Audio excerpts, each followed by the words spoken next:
70% of people who win a lottery jackpot destroy their lives. They do not just lose the money. They lose their minds. Suddenly, acquiring tens of millions of dollars triggers a psychological collapse known as sudden wealth syndrome. It acts like a concentrated narcotic. It splinters the human brain, triggering financial ruin, isolation, and addiction. Winning the jackpot is a customized death warrant, but in March of the year 2000, a lottery ticket purchased in Austin, Texas, aligned with the numbers for $28 million. The winner stepped up and elected to take a cash payout of $10.4 million. He did not self-destruct. The sudden capital could not break his mind. Because his brain had already survived a drastically stronger narcotic, he is the only man in history to vaporize liquid cocaine from a hidden nasal inhaler on the sideline of the Super Bowl. His name is Thomas Hollywood Henderson, and his $28 million lottery ticket is not the singular miracle here. The real miracle is that he drew breath long enough to cash it. Thomas Henderson did not just play linebacker for the stoic Dallas Cowboys in the 1970s. He molded his personality into a spectacle. He branded himself as Hollywood. While head coach Tom Landry demanded absolute discipline, Henderson demanded constant attention. He possessed genuine athletic ability. He carried the speed and violence necessary to hunt down running backs on an open field. But he armed that talent with an untamable ego. He degraded his opponents using relentless trash talk. He walked into press conferences wearing long fur coats. He viewed himself as a celestial force, far above the painful requirements of the sport. Maintaining the illusion of an indestructible god requires fuel. When the roar of the massive stadiums failed to satisfy his ego, he chased a chemical substitute. To comprehend the peak of his madness, you must study Super Bowl XIII in January 1979. The Dallas Cowboys faced the Pittsburgh Steelers in the ultimate clash. It was the most watched sporting event on the continent. Every camera focused on the turf. Every heartbeat carried the weight of a ring. Other players breathed oxygen or drank Gatorade to survive the pressure. Henderson utilized a different mechanism. He brought a commercial nasal inhaler onto the field. He had emptied the medicine and refilled the plastic tube with a mixture of water and liquid cocaine. He kept the weapon stashed deep inside his uniform pants, right on the chaotic sideline, surrounded by coaches, armed police escorts, and screaming fans. Thomas Henderson pulled the tube out. He pressed it to his face and sprayed the narcotic deep into his nasal cavity. Analyze the sheer psychotic nerve required to execute that decision. He was not using drugs in a dark isolation room. He was pumping synthetic dopamine into his brain during the maximum physical violence of the defining game of his life. The cocaine created a chemical mask. It warped his reality, protecting his fragile ego from the terror of athletic failure. It convinced his brain that he was omnipotent, even though the Cowboys were losing the greatest game they would ever play. In his autobiography, Out of Control, Henderson confessed to the depth of his darkness, noting how he believed the drugs enhanced his persona. He accelerated straight into the fire, believing his statistics could shield him from institutional consequences. But a chemical mask cannot alter reality forever. The dopamine eventually runs dry. And when an arrogant athlete forces a reality-bending drug into his vascular system on a global stage, the crash is mathematically guaranteed to be destructive. The human body can absorb violent tackles, but the mind shatters under the weight of unearned euphoria. The cocaine abuse eroded his grip on basic reality with terrifying velocity. The arrogant bravado that fueled his Hollywood persona mutated into escalating disciplinary disasters. The highly structured machine of the Dallas Cowboys could not contain a chemical supernova. By the late autumn of 1979, he was unraveling. During a nationally televised loss, he mocked the team's miserable performance by playing to the cameras on the sideline while his teammates bled on the field for Tom Landry, the stoic monument of professional football discipline. That foolish action represented an unforgivable institutional crime. Landry fired him immediately. The most famous team in America stripped his jersey away, terminating his connection to the league. The National Football League is not a rehabilitation center. The league is a brutally efficient commercial enterprise. The system exploited his drug-fueled energy when it produced quarterback sacks, but the exact second the toxic liability outweighed the production, the league discarded him into the streets. He was exiled without any structural safety net to catch his fall. Imagine falling directly from the highest pinnacle of American pop culture down to the concrete. That sensation of total public loss requires a stronger dose of narcotics just to temporarily numb the specific horrifying reality. Without the strict schedule of professional football to anchor his week, the money evaporated. The drugs consumed everything. But the true rock bottom was far darker than standard athletic bankruptcy. In November of 1983, he hit the terminal velocity of his self-destruction. Law enforcement arrested the former Super Bowl hero following a sickening encounter. The official police report detailed that Henderson had smoked crack cocaine in the company of 2 teenage girls.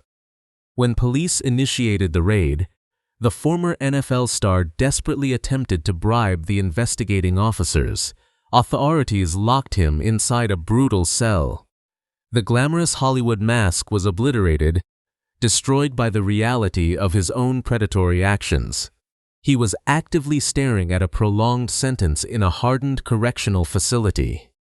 He was universally branded as a disgraced former athlete who had surrendered his humanity to a glass pipe. The judicial system sentenced him to serve 8 months in a federal penitentiary. But that prison sentence did not execute his destruction. It triggered his resurrection.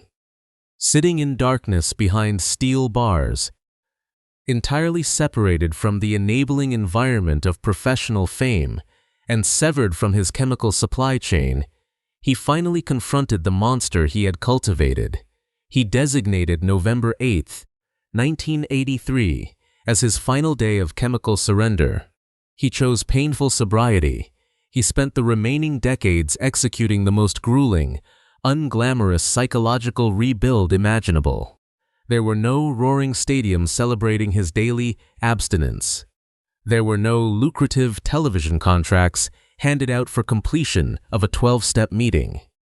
He quietly transformed his life, becoming a dedicated anti-drug speaker, utilizing his own humiliating criminal failures to educate vulnerable youth against addiction.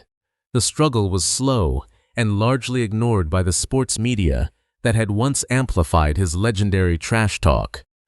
He methodically pieced together a decent existence built on personal accountability and relentless service to the community. He was no longer trying to be Hollywood. He was simply trying to survive the quiet Tuesday mornings without destroying his brain. He successfully chained together 17 consecutive years of unbroken sobriety, replacing his massive stadium ego with an ironclad mental discipline. Fast forward 17 quiet years through an arduous timeline of sustained recovery. It is the dawn of the new millennium. In March of 2000, a sober Thomas Henderson calmly walked into a modest local pharmacy in Austin, Texas. He spent a few dollars to purchase a quick pick ticket for the Lotto Texas draw. On March 22nd, the numbered sequence printed on his ticket, 5, 8, 17, 35, 38, and 41, perfectly aligned with the mathematical impossibility of the drawing. He hit the ultimate grand prize, a $28 million jackpot. He calmly elected to accept the massive lump sum cash payout. The state officially handed him a check totaling $10.4 million after federal taxes.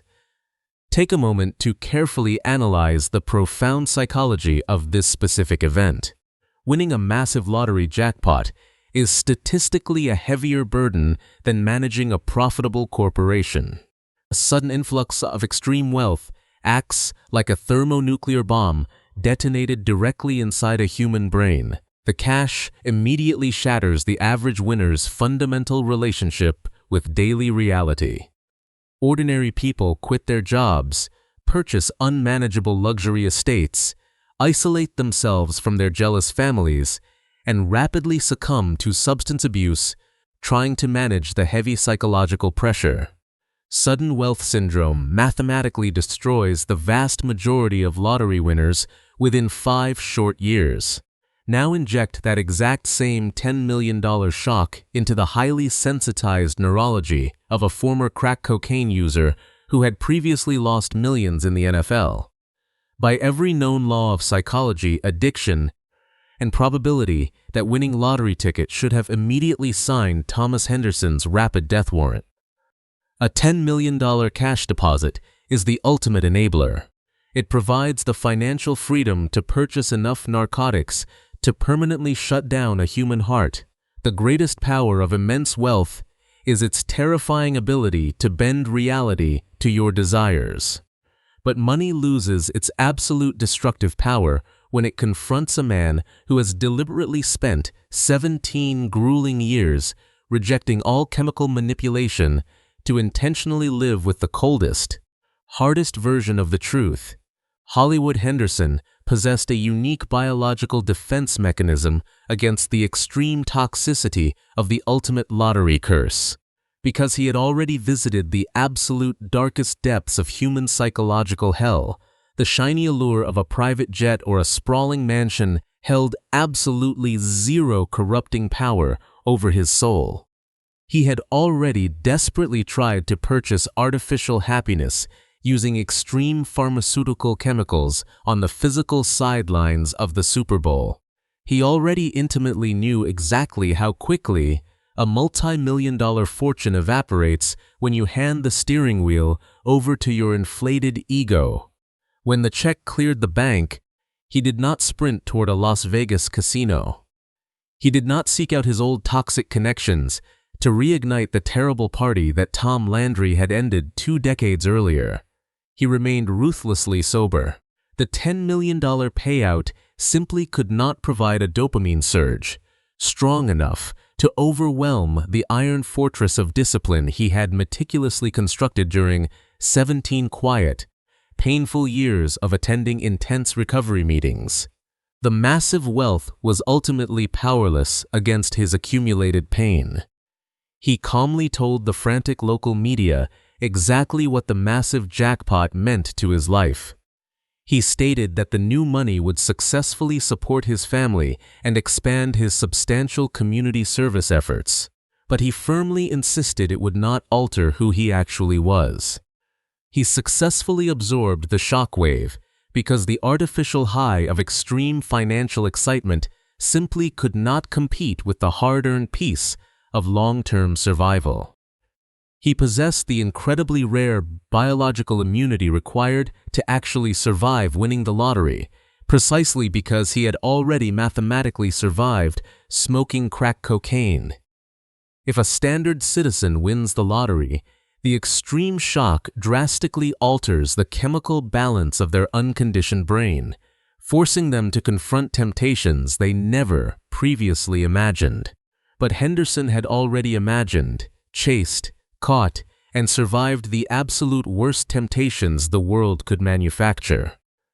He had already stared at the seductive mirage of toxic wealth and eventually watched it dissolve into the horrifying image of a lonely, cold federal prison cell. He understood that $10 million is just a number printed on thin paper, entirely incapable of generating authentic permanent salvation. He treated the millions not as a desperate escape hatch from a miserable reality, but fundamentally as a highly useful professional tool to accelerate his ongoing redemption. You must never casually sanitize the dark reality of his destructive past. Thomas Henderson engaged in profoundly ugly criminal behavior during the lowest chapters of his extreme addiction. Bribing law enforcement officers and exploiting vulnerable minors in a squalid drug environment are serious, unforgivable actions that scar society. A winning lottery ticket does not magically act as a cosmic eraser. A $10 million deposit cannot delete a highly offensive criminal record, or wipe away the immense collateral damage he inflicted during his manic spiral.